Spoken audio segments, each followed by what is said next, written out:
Assalamualaikum warahmatullahi wabarakatuh. Kami dari kelompok 4 akan menyampaikan presentasi dengan judul Ambisi Pembangunan Cina di Kawasan Afrika. Sebelum memulai presentasi, saya akan memperkenalkan anggota kelompok 4, yaitu ada Tesanita Maharani, Fikri Husna Inayah, Vivi Febriandi, Wahyu Nurbaiti, Dian Prilitami, Sherly Harinda, Rana Azura, Fawas Sabrina, Mauludin Azhari, dan yang terakhir ada Tira Permata Ayu. Baiklah, perkenalkan, nama saya Tesanita Maharani dengan nomor induk mahasiswa 2018 0510 374. Di sini saya akan mempresentasikan latar belakang dan rumusan masalah dari presentasi kelompok kami. Langsung saja, yang pertama itu ada kerjasama internasional. Seperti yang kita ketahui, merupakan salah satu usaha negara-negara untuk menyelaraskan kepentingan-kepentingan yang sama dan untuk mencapai tujuan-tujuan tertentu. Lalu, disebutkan bahwa motif utama Tiongkok untuk semakin menguatkan hubungan bisnisnya dengan Afrika adalah kebutuhan yang sangat mendesak demi mendukung perkembangan sektor industri Tiongkok yang saat ini produk-produknya hampir membanjiri pasar-pasar asing di seluruh dunia. Dan hal inilah yang menjadikan Tiongkok sebagai pesaing kuat Amerika Serikat yang telah lama mendominasi perdagangan dunia. Selain itu, Tiongkok bermaksud untuk mengupayakan agar memperoleh akses yang luas, terutama menyangkut komoditi di pertambangan sumber daya energi dari Afrika. Tiongkok berusaha untuk memperluas pengaruhnya di kawasan Afrika, khususnya di bidang ekonomi, disebabkan oleh Tiongkok memandang bahwa Afrika ini merupakan kawasan yang memiliki potensi ekonomi yang luas. Pelaku usaha berbagai negara untuk berinvestasi dan menjual produknya. Kemudian bukan hal baru lagi jika semuanya sudah tahu bahwa Tiongkok memiliki ambisi untuk menjadi negara superpower di dunia. Dalam kerjasama bilateral Tiongkok dengan kawasan Afrika ini, Tiongkok dengan gesit melakukan kerjasama di berbagai sektor, mulai dari sektor perdagangan hingga sektor industri. Langkah Tiongkok menggelontorkan banyak investasi di negara luar ini dinilai bertujuan mencari kawan baru untuk menjadi sekutunya, tanpa perlu melakukan invasi militer. Potensi pasar yang baik dan membangun infrastruktur yang berkesinambungan menciptakan kondisi yang lebih harmonis di antara Tiongkok dan Afrika. Nah, dalam kerjasama bilateralnya dengan kawasan Afrika ini, banyak tantangan yang dihadapi.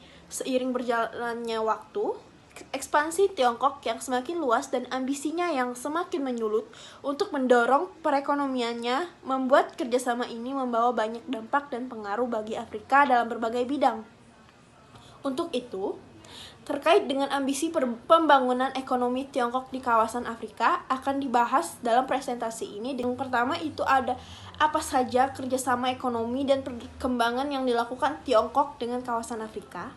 Lalu yang kedua, bagaimana pengaruh politik, ekonomi, dan kepentingan Tiongkok terhadap kawasan Afrika.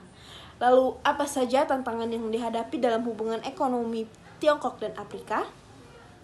Dan yang terakhir itu ada apa saja dampak positif dan negatif dari pembangunan ekonomi Tiongkok bagi kawasan Afrika. Dari rumusan masalah tadi akan dibahas secara rinci oleh teman-teman kelompok saya dalam presentasi kali ini. Saya, Fikri Husna Inayah, akan menjelaskan mengenai kerjasama ekonomi dan perdagangan Tiongkok dan Afrika. Tiongkok merupakan negara yang memiliki ketertarikan untuk melakukan kerjasama ke negara-negara di benua Afrika karena benua Afrika dianggap sebagai zona perdagangan yang besar bagi barang-barang produksi Tiongkok. Negara-negara di benua Afrika juga memiliki sumber daya alam yang besar seperti bahan-bahan mentah yang dibutuhkan oleh Tiongkok. Tiongkok dan Afrika sudah melakukan kerjasama sejak lama, di mana salah satu kerjasamanya adalah Forum on China-Africa Cooperation atau disingkat FOCAC yang diikuti oleh 53 negara. Forum ini dibentuk dengan tujuan meningkatkan kerjasama investasi dan perdagangan antara Tiongkok dan Afrika. FOCAC menjadi salah satu langkah bagi Tiongkok dan negara-negara Afrika dalam mewujudkan perdagangan bebas yang terbuka.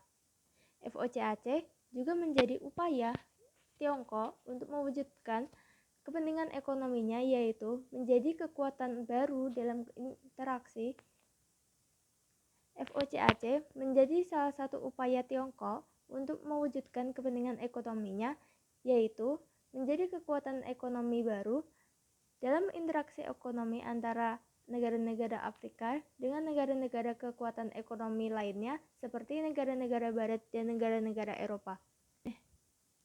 FOCAC diadakan pertama kali pada bulan Oktober tahun 2000 di Beijing, dan saat ini FOCAC telah dilakukan sebanyak 7 kali, di mana pelaksanaannya diadakan setiap 3 tahun sekali.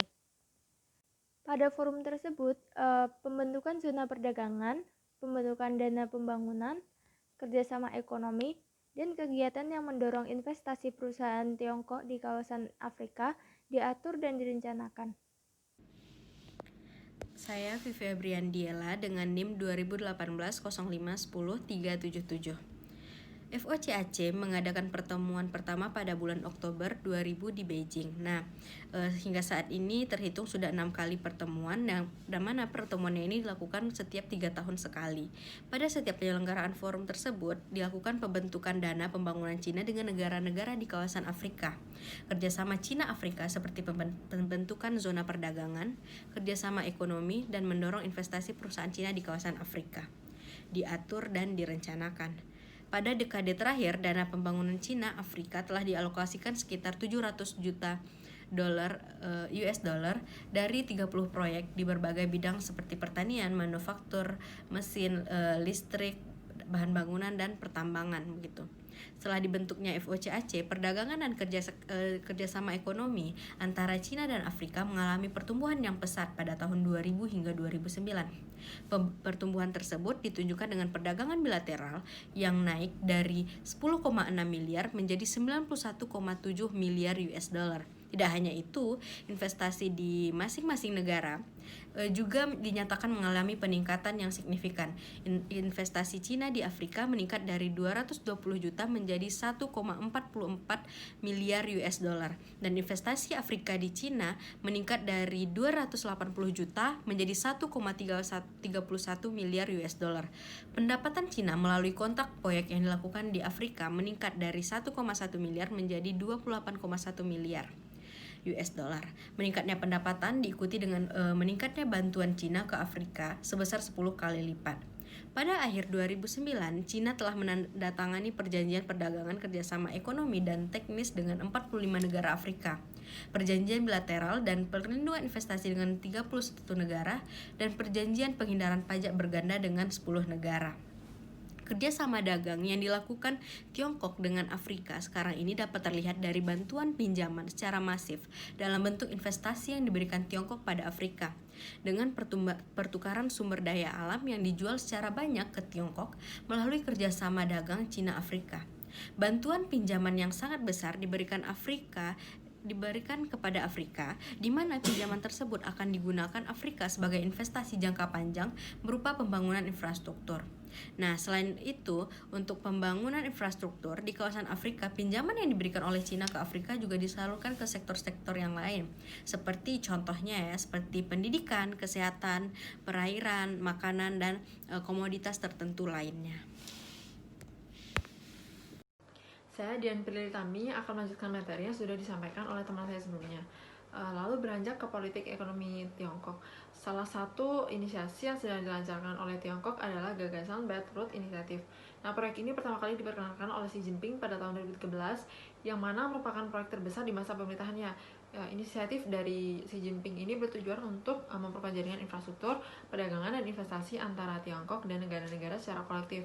Nah, konsep Belt and Road Initiative sendiri adalah upaya untuk meningkatkan kerjasama regional dan konektivitas dalam skala transbenua yang mencakup 2 jalur, yaitu The Silk Road Economic atau rute perdagangan yang melalui jalur sutra berbasis daratan dari Tiongkok ke Asia Tengah, ke Asia Timur, Asia Selatan, Timur Tengah, hingga Eropa, yang juga akan didukung dengan jalur kereta api, jalan raya, dan jaringan pipa baru.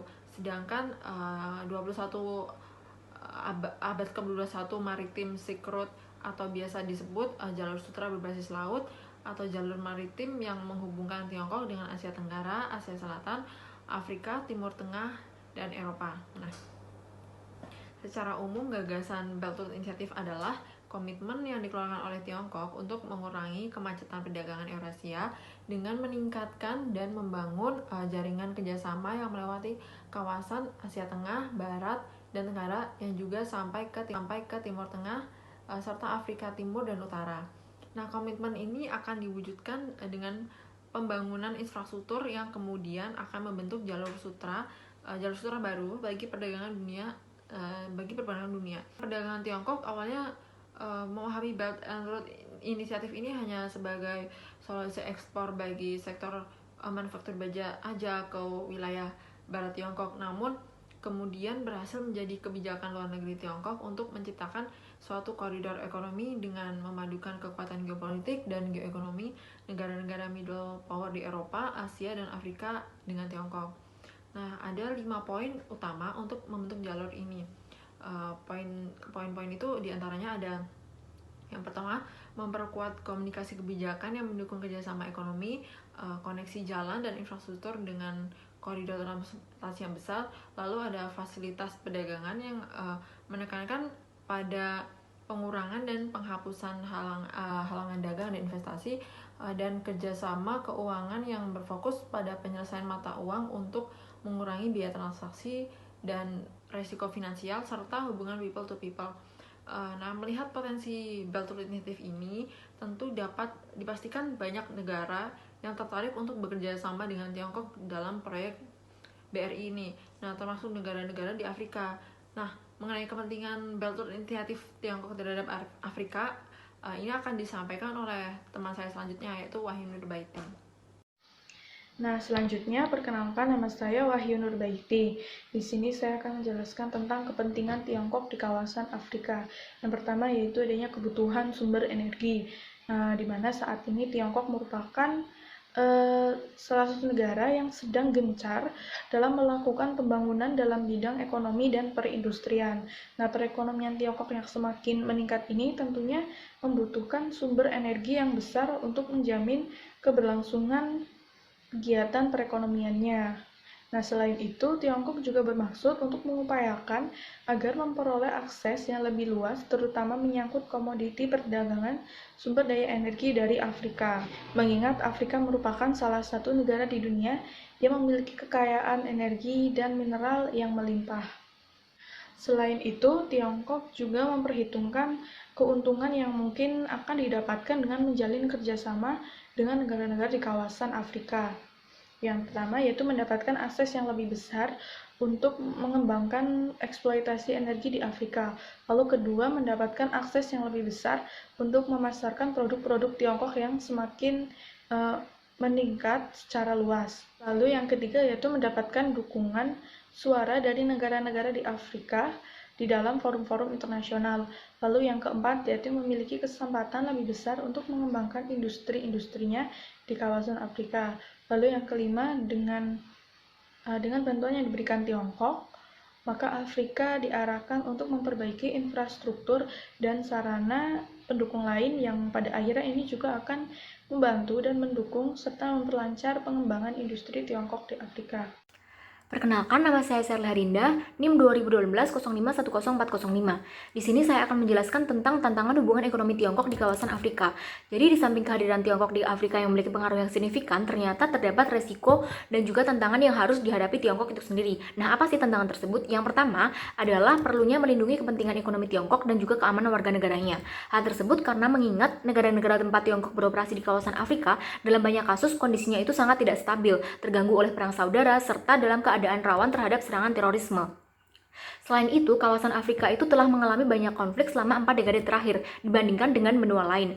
Konflik tersebut umumnya terjadi di negara-negara seperti Angola, DRC, Sudan, dan pada dasarnya negara-negara tersebut itu memiliki sumber daya alam termasuk minyak dan juga mineral yang melimpah sehingga terjadi bentrokan kepentingan di dalamnya. Selain itu, konflik kekerasan kerap kali terjadi dan juga menjadi salah satu hambatan utama dalam proses pembangunan yang merupakan program Tiongkok itu sendiri.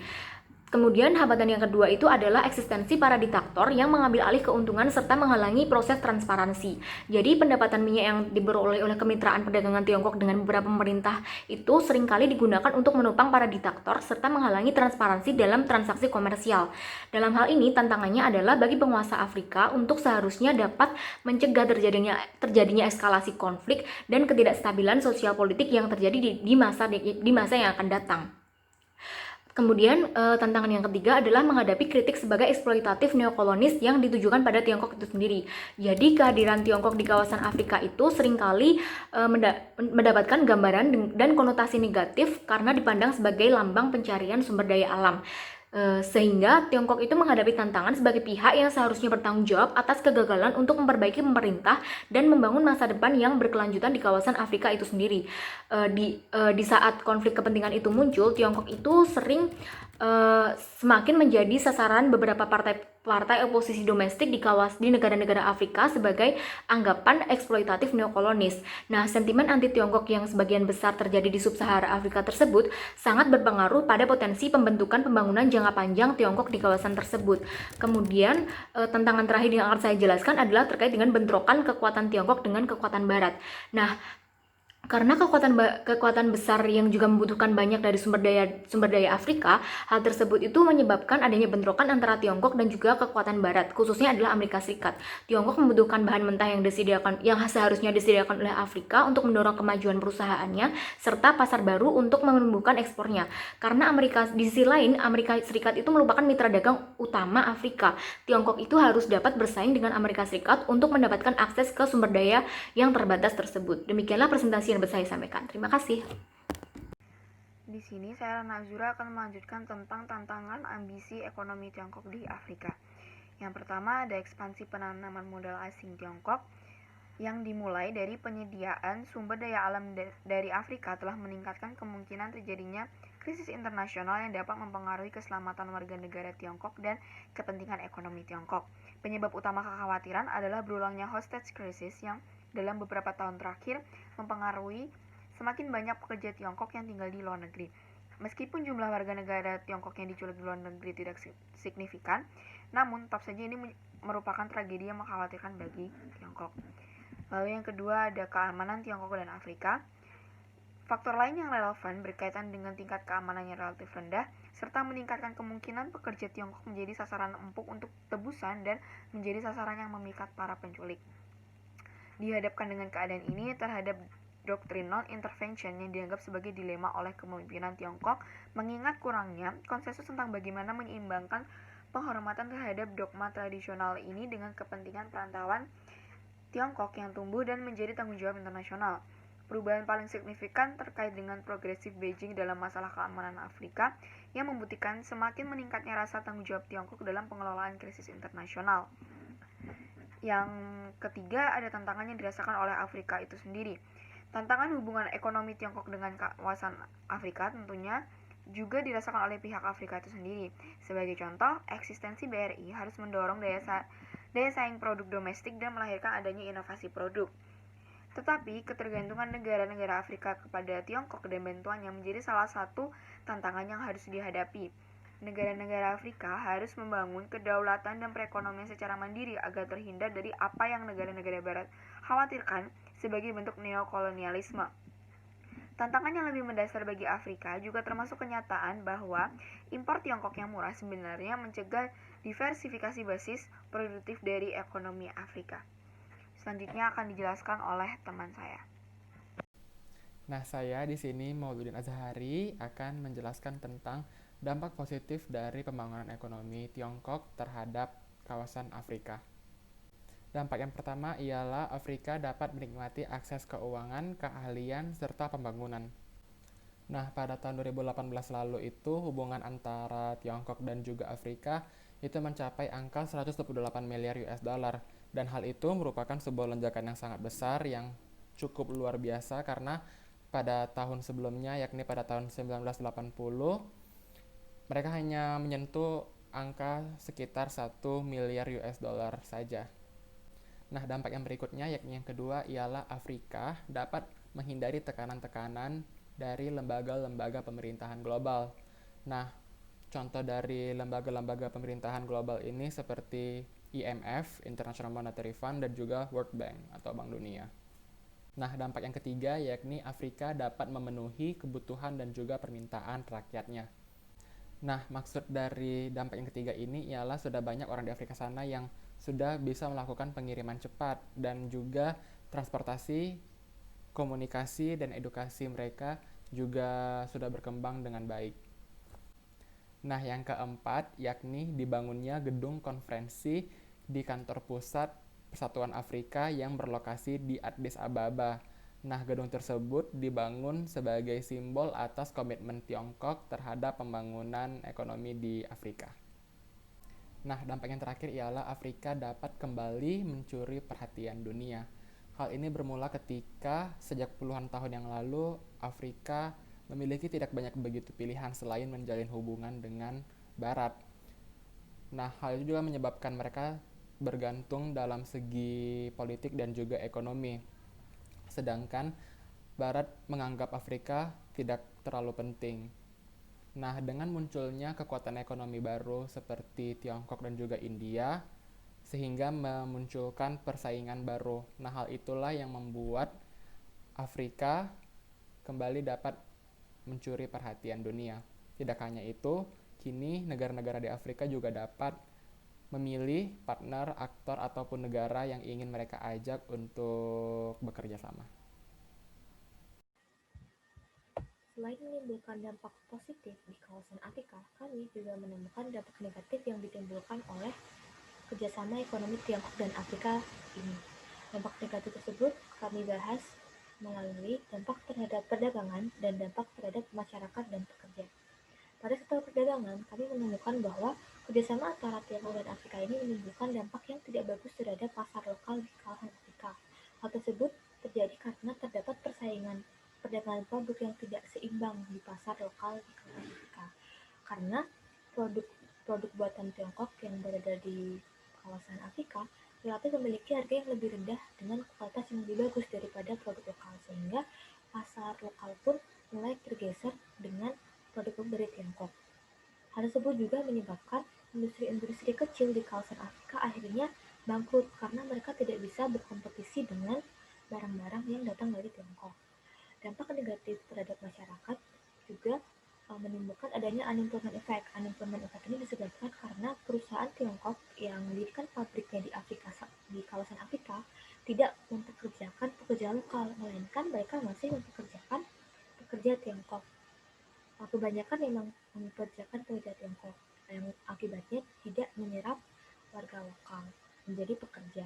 Selain itu, pekerja lokal yang akhirnya bisa bekerja di perusahaan Tiongkok pun tidak mengalami nasib yang lebih baik karena mereka mendapatkan perlakuan yang tidak adil dari perusahaan Tiongkok tersebut. Hal tersebut dikarenakan adanya perbedaan sistem kerja di perusahaan Tiongkok yang secara umum tidak memberikan upah yang sesuai, produktivitas yang sesuai, serta budayanya yang tidak cocok dengan budaya lokal. Salah satu bukti bahwa dampak negatif ditimbulkan dari adanya hubungan kerjasama Tiongkok dan Afrika ini disebutkan dalam satu artikel bahwa produk-produk Tiongkok mulai meluas dan menguasai pasar-pasar di Tiongkok karena adanya produksi yang bagus, harga yang murah, serta varietas yang sangat beragam yang bisa diberikan oleh produk-produk dari Tiongkok. Akibatnya pasar-pasar di Tiongkok tersebut dikuasai oleh produk Tiongkok, dan disebutkan pula terdapat perusahaan tekstil di Nigeria yang akhirnya bangkrut karena tidak bisa bersaing dengan produk-produk dari Tiongkok. Kami juga menemukan bahwa masyarakat di Afrika sendiri tidak bisa mengalami peningkatan pekerja yang signifikan karena disebutkan terdapat 200.000 pekerja Tiongkok yang bekerja di Afrika. Selain itu, disebutkan pula di Zambia terdapat pekerja lokal yang tidak menerima perlakuan yang adil dari perusahaan tambang di Afrika oleh perusahaan Tiongkok. Baik, selanjutnya saya Tira Permatayua Perliana akan menyimpulkan apa yang sudah dijelaskan oleh teman-teman saya tadi. Jadi, dalam ambisi pembangunan ekonomi yang dilakukan oleh Tiongkok terhadap kawasan Afrika, tentunya memiliki dan tidak terlepas dari kepentingan Tiongkok itu sendiri, di mana Tiongkok ingin melakukan kerjasama dengan Afrika karena membutuhkan suplai energi, bahan mentah, dan mineral yang cukup besar untuk menjamin keberlangsungan kegiatan ekonomi di sana. Juga ingin memperoleh akses yang luas terkait komoditi pertambangan sumber daya di Afrika. Kerjasama ini diwujudkan dalam Forum on China-Africa Cooperation yang berfokus terhadap beberapa bidang seperti ekonomi, pembangunan, infrastruktur, kesehatan, dan lain sebagainya. Ambisi lain yang dilakukan oleh Tiongkok terhadap kawasan Afrika adalah pembangunan dari Belt and Road Initiative atau BRI, di mana Afrika merupakan salah satu wilayah yang berada dalam jalur tersebut dengan tujuan mempermudah dan memperoleh konektivitas perdagangan antar negara. Namun, kerjasama ini juga memiliki beberapa tantangan, diantaranya Afrika harus mencegah eskalasi konflik dan ketidakstabilan sosial politik di sana. Seperti kita tahu, Afrika merupakan negara yang sering kali terjadi konflik internal dan eksternal, sehingga membuat negara-negara barat enggan melakukan kerjasama dengan Afrika. Nah, dari situlah Tiongkok mendapatkan kesempatan untuk melakukan kerjasama dengan Afrika, terlepas dari masalah domestiknya. Sehingga kerjasama dengan perusahaan-perusahaan Tiongkok akan lebih berjalan dengan lancar. Dalam pembangunan ambisi ekonomi di kawasan Afrika ini tentunya memiliki beberapa dampak yang ditimbulkan, yaitu dampak positif dan dampak negatif. Dampak positif yang ditimbulkan diantaranya adalah masyarakat di Afrika dapat terpenuhi oleh permintaan dan kebutuhannya seperti layanan dan infrastruktur. Kemudian dampak negatif yang ditimbulkan adalah Afrika sudah dimasuki banyak produk-produk dari Tiongkok. Nah, hal itulah yang menyebabkan harga-harga produk dari perusahaan Tiongkok cenderung lebih murah daripada harga produk lokal di sana. Hal itulah yang menyebabkan adanya pergeseran pasar lokal. Baik, mungkin sekian presentasi dari kelompok kami. Kurang lebihnya mohon maaf. Terima kasih. Wassalamualaikum warahmatullahi wabarakatuh.